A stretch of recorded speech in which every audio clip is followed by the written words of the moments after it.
Chapter 1. The Echoing Silence. The sun hung low on the horizon, casting a pale, sickly light across the abandoned city. Jagged towers of steel and glass reached up like the broken bones of a forgotten beast, casting long shadows over cracked streets and overgrown walkways. Nature had begun its slow reclamation of the land, but something about the city's heart still throbbed with a strange energy. The building had been on the outskirts of the metropolis, almost hidden in plain sight. It had no name, no record, nothing to mark it as significant. But for weeks now, the rumors had been growing, whispered between salvage hunters like fragments of a long-lost tale. Strange hums. Lights that flicker on in the dead of night. Unexplained energy readings. The kinds of things that made you wary but curious, things that pulled you in despite your better judgment. Zane Wilder was no stranger to danger. A seasoned salvage hunter, he'd scavenged countless forgotten places, picking through ruins in search of valuable tech, or at least pieces of the past that could be traded. He lived for the thrill, the quiet rush of uncovering something lost. But there was something different about this building, something that had gnawed at him ever since he first heard about it. It was not just the strange reports. It was the sensation that had lingered ever since his first glance at the structure. An itch at the back of his skull, a sense that the building was waiting for him. Now, standing at its threshold, the air felt thick with static. The building was tall, maybe 10 stories high, and its metal frame had corroded with time. Windows were cracked, and the once pristine concrete was chipped and crumbling, yet the structure stood unerringly intact. He adjusted the straps on his backpack and pulled up his helmet visor, the augmented reality overlay flickering to life. Data streamed across the screen, but it was mostly useless. No records, no scans, just the faintest trace of anomalous energy readings emanating from deep within. There was a low hum vibrating through the floor beneath him, almost imperceptible but unmistakable. It was as though the building itself was breathing. The door creaked open with the slightest push, revealing the lobby inside. A fine layer of dust covered the floor, undisturbed by human footsteps for who knew how long. The walls were lined with strange symbols, etched into the metal and concrete in sharp, deliberate patterns. They weren't the usual decay of an abandoned place, where graffiti and old advertisements clung to the walls. No, these were different, alien in a way. Something about them felt wrong, as if they had never been meant for this world. Zane moved forward, his boots clicking softly against the floor, the sound swallowed by the oppressive silence. His motion sensors picked up nothing, no movement, no heat signatures. Yet, as he crossed the threshold, the hum of the building grew louder, like an organ quietly playing beneath the structure's bones. There were no signs of life. No bodies. Nothing. The lobby stretched out before him, dimly lit by flickering overhead lights. The walls were covered with the same symbols he'd seen on the outside. But in the center of the room something caught his eye, an old terminal partially covered in dust. A relic from another time. Without thinking, Zane stepped toward it, wiping the grime off the screen. The display blinked, its faint glow suddenly sharp in the quiet room. It wasn't supposed to work. It shouldn't have worked. A message flashed on the screen. Access granted. Welcome, Zane Wilder. His breath caught in his throat. The voice, mechanical and disjointed, rippled through the air. No one knew his name here. He hadn't given anyone a clue as to where he was heading. His eyes darted back to the entrance, but there was no sign of anyone. It didn't make sense. The terminal flickered again. Another message appeared. You should not have come. But now that you're here? The hum from the building intensified, sending a chill down Zane's spine. The floor beneath him trembled slightly, almost imperceptible, but it felt like the structure itself was coming to life.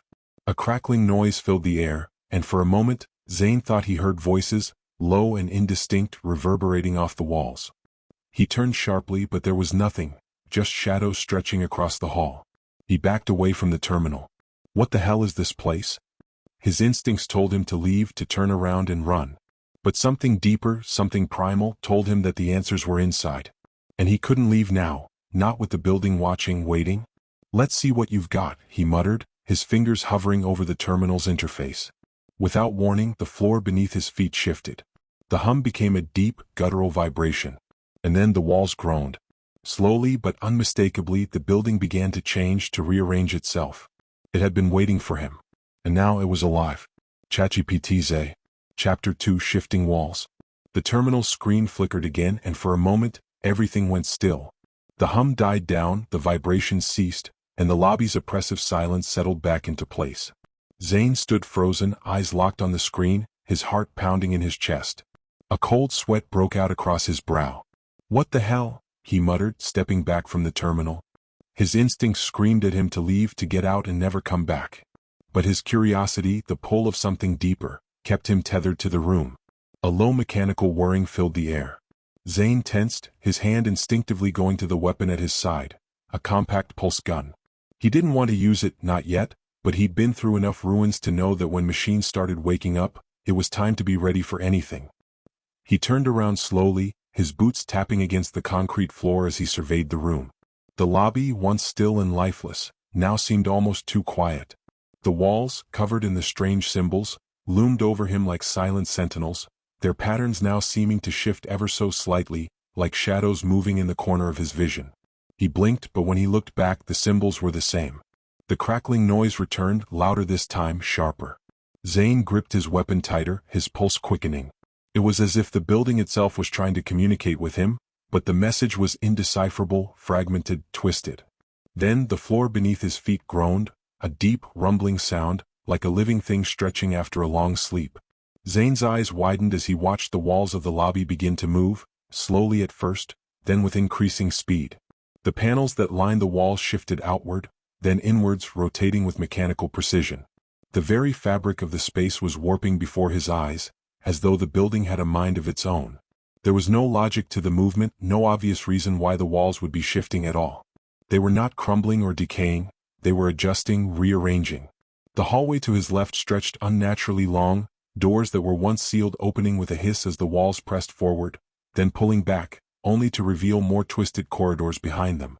The walls were altering as if they were alive, growing, expanding, and collapsing with an intent that Zane couldn't begin to comprehend. Atmosphere pressing down on him. Every instinct told him to turn around and get out, but the deeper part of his mind, the one that thrived on uncovering secrets, kept him moving forward. The terminal beeped again, drawing his attention. The display was now entirely different, frantic, glitching, as though the system was trying to process something beyond its capability. Then the words appeared, flashing in a stuttering sequence. Subject identified. Awaiting instructions. Zane frowned. Subject? He'd never seen anything like this before. A building wasn't supposed to know him. His hand hovered near the terminal again, almost instinctively, but something felt off. The room was wrong. The walls were too close now, almost pressing in around him. The temperature had dropped sharply, and his breath misted in the air as though winter had suddenly arrived. As he glanced around the lobby, he noticed something else, an object he hadn't seen before, tucked away in the far corner of the room. It was a long, metallic case resting in the shadow of the shifting walls. The markings on it were foreign, similar to the symbols that covered the walls. His heart raced as he walked toward it, compelled by something deeper than just curiosity. He crouched beside the case, his fingers brushing over the cold metal. The latch clicked open with a smooth, mechanical sound, and Zane's breath caught in his throat as he lifted the lid. Inside, nestled in velvet lining, was a strange device. At first glance, it looked like nothing more than a sleek, metallic sphere, no bigger than the palm of his hand. It shimmered faintly in the dim light, an odd iridescence flashing along its surface. But as his fingers brushed it, the device hummed, sending a shockwave of energy through his body, like static coursing through his veins. Zane jerked back, his heart racing. His fingers still tingled and his mind spun. It wasn't just the device that had affected him, it was something else. The building had noticed his interaction with it. He could feel the air shift, the walls tighten as though it were reacting to his touch. Data confirmed. The voice, mechanical and warped, echoed around him. The temperature dropped further, and the hum of the building deepened into a low, vibrating growl. The sphere in the case pulsed, its energy surging through the room as though the building was feeding off it. Zane could feel the ground beneath his feet tremble, a low earthquake of sorts, like the very foundations of the building were shifting. The door to the far side of the lobby, the one that had been sealed moments before, opened with a loud, metallic screech. Beyond it lay another hallway, this one far darker, the shadows far deeper. And at the end of that hall, faintly illuminated by a single flickering light, stood a figure. It was impossible to make out the details, but Zane could feel its presence, like a weight pressing against his chest. The figure was still, unmoving. Zane didn't hesitate. Every fiber of his being screamed at him to leave, to forget everything he had seen, but his feet carried him forward, driven by an unexplainable pull. The building had recognized him. and now it was drawing him deeper. With every step he took, the air grew heavier. The walls, which had once seemed so alien, now felt alive. Chapter 3: The Watcher. Zane moved cautiously, every step measured as if the floor itself might betray him. His eyes remained fixed on the figure at the end of the hallway. Though it was still little more than a shadow, its presence felt real, as though it had been waiting there for years. His heart beat faster with each passing second, the hum of the building vibrating through his bones like an electric current. The hallway stretched longer than it should have. The flickering light ahead didn't seem to grow any closer, as if it was being held at an unreachable distance. The walls around him continued to shift imperceptibly, the panels and doors closing in on themselves with an almost predatory grace. The air grew colder the further he went, his breath now clouding in the frigid space. The atmosphere felt dense, heavy, as though he was walking through a memory, a place not entirely of this world. Zane's fingers flexed around the pulse gun at his side. The weapon felt unnervingly light in his grip, like it might be useless in a place like this. Still, it was all he had. He wasn't sure what kind of danger he was facing, but he couldn't shake the feeling that whatever was at the end of this corridor wasn't human. The figure remained motionless, its outline shifting slightly with the dim light. There was no sound but the soft scrape of his boots on the floor and the distant hum that seemed to vibrate through the very walls. As Zane took another step, the figure suddenly moved, slowly, deliberately. He froze. The figure's head turned toward him, and for a moment, Zane thought he saw something flicker in the darkness behind the shadow's eyes. Something ancient, like a memory of a time that should have been forgotten. A voice, low and distorted, crackled through the hallway, emanating from the very walls. You should not have come here. The words were a warning, but there was no malice in them, only a sense of resignation. The figure's form shifted again, but it did not move closer. Instead, it gestured with a single arm toward the far wall, where the shadows seemed to grow deeper, more solid. Zane took a cautious step forward, his gaze fixed on the shadow. The air around him crackled with tension, as though every molecule of space was holding its breath. The building felt like it was watching him, waiting for him to make the next move. Who are you? Zane's voice was sharp, a demand to break the unnerving silence, but it seemed to dissolve into the air around him, swallowed by the building's unnatural stillness. The figure's head tilted to one side, and for a brief moment, Zane thought he could see something human in its posture, something familiar. But the illusion vanished the next instant, replaced by the same shifting shadow. The voice returned, this time clearer but still distorted. We are the Watchers. Zane's pulse quickened. Watchers? The figure made a slow, deliberate motion, and the shadows around it seemed to swirl and bend. For a moment, Zane thought he saw another figure, larger, towering, standing behind the Watcher, more of a silhouette than a form. But as quickly as it appeared, it was gone, swallowed by the darkness. The building, the Watcher continued, its voice almost sympathetic now, is not just abandoned. It is alive. We were once its caretakers, its keepers. We watched over it, ensured it would remain functional. The words felt heavy in the air, like echoes of a long-dead history. Zane shifted uneasily. What happened to you? The Watcher paused as though considering the question. We were forgotten. The building was left to decay, but not in the way you think. It was left behind by the world, and it began to change. As it changed, so did we. Now we are all that remains of what once was. We are its memory. We are its guardians. Zane felt a cold shiver creep down his spine. The Watcher's voice had lost all emotion, as though it was recounting a long-forgotten story, one that had been burned into its consciousness. The implications of what it was saying began to settle into Zane's mind. This place wasn't just a ruin, it was something much older, something that had outlived its purpose and become something else. He couldn't tear his eyes away from the figure. What is this place? Zane asked, his voice strained. Why did you bring me here? The Watcher's head tilted again, and for a moment the figure almost looked confused. You came here, not the other way around? Zane felt his stomach tighten, the weight of the words sinking in. He had known something had been pulling him in, but now the realization was inescapable. It wasn't just curiosity or the thrill of discovery. He had been called here, drawn into the heart of this building by forces he couldn't understand. A low rumble filled the air, and the walls seemed to shift once more. Zane's attention snapped back to the surroundings. The corridor had lengthened again, twisting in on itself like a living labyrinth. The lights above flickered erratically, casting erratic shadows across the walls. The building was changing just as the Watcher had said. The building remembers, the Watcher spoke again, its voice growing more urgent. It remembers those who once inhabited it. It remembers the events that transpired here. But it is waiting. It is waiting for the one who will complete the cycle. The shadow shifted closer. Though it didn't move physically, it moved with a presence that seemed to wrap around Zane's senses. The cycle must end. A surge of heat flooded Zane's chest, and the pulse of the strange device he'd found earlier seemed to resonate deep within his body. It felt as though the building was feeding on him, pulling energy from his very presence.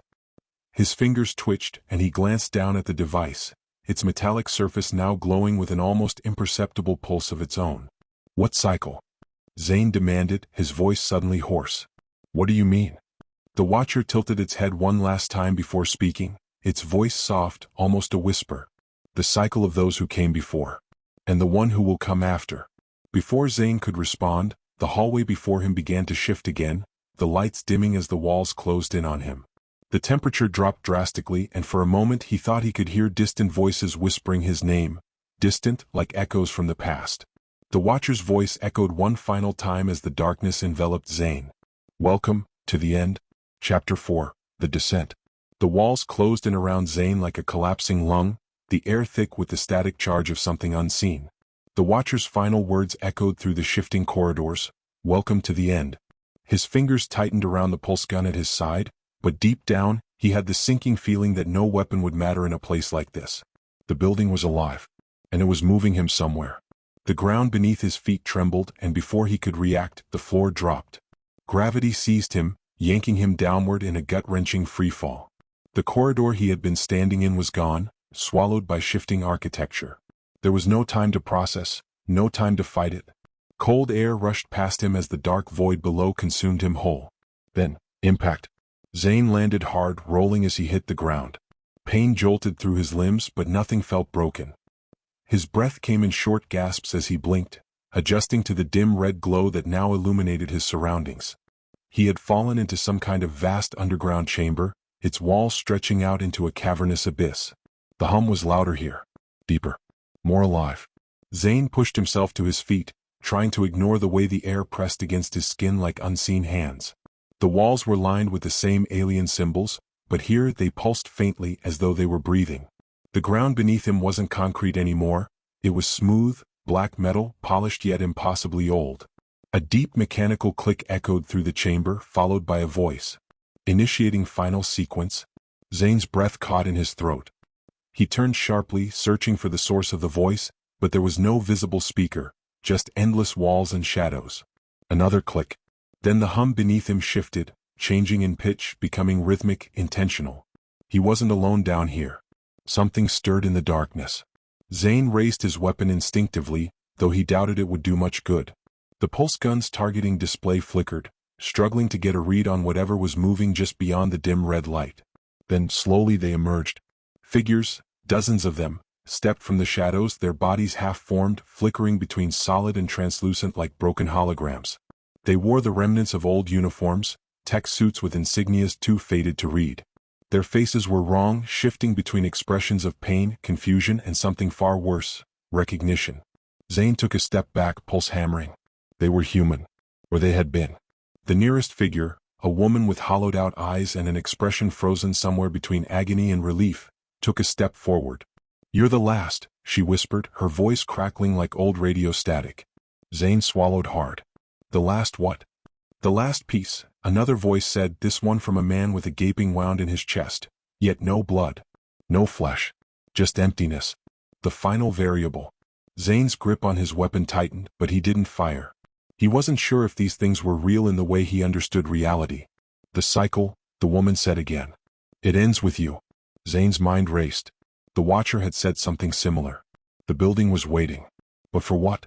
The ground shuddered beneath him, and suddenly the figures turned in unison, their flickering forms shifting toward something behind him. Zane hesitated, then turned. At the far end of the chamber, embedded into the wall like the mouth of some ancient machine, was a door. Not just any door.